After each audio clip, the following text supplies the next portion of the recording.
So this is like the best bar stall in the best pub in the world, yeah, because this is where we get to chat. I mean, that piece of Feynman writing is an astonishingly powerful piece in a treasure box of beautiful writing.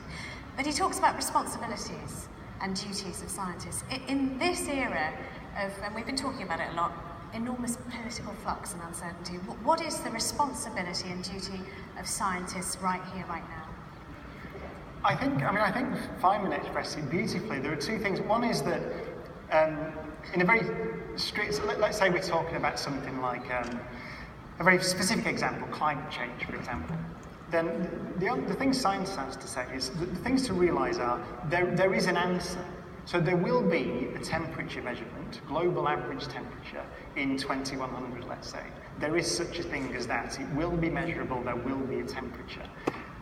So then the idea, as I've tried to emphasise, that you test your ideas, you build ideas, you build understanding based on data and theoretical developments. You build models. This graph here is a model of the universe. And you test that universe, that model, against what you see.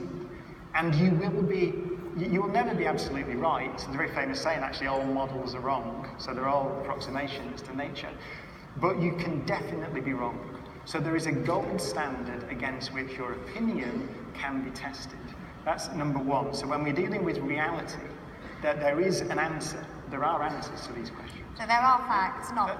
Well, yes, there will be a global average temperature in 2100. The second thing, though, I think is even more important is what Feynman's saying there is something that many people in this room will have done science degrees or PhDs in subjects where you understand, as Feynman said, that humility is built into the scientific education because you're almost always wrong. The theoretical physicists have ideas every day. They're almost always wrong. Nature humiliates you, essentially, on a daily basis.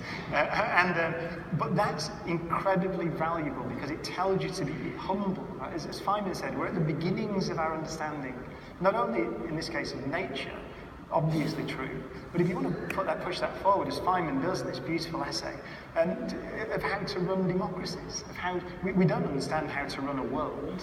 We don't have global sort of constructs that allow countries to get along perfectly well yet. We don't know how to run a planet, and I think that humility is the most important thing that science teaches us. Because by being humble, to finish the answer to your question, you get things like this.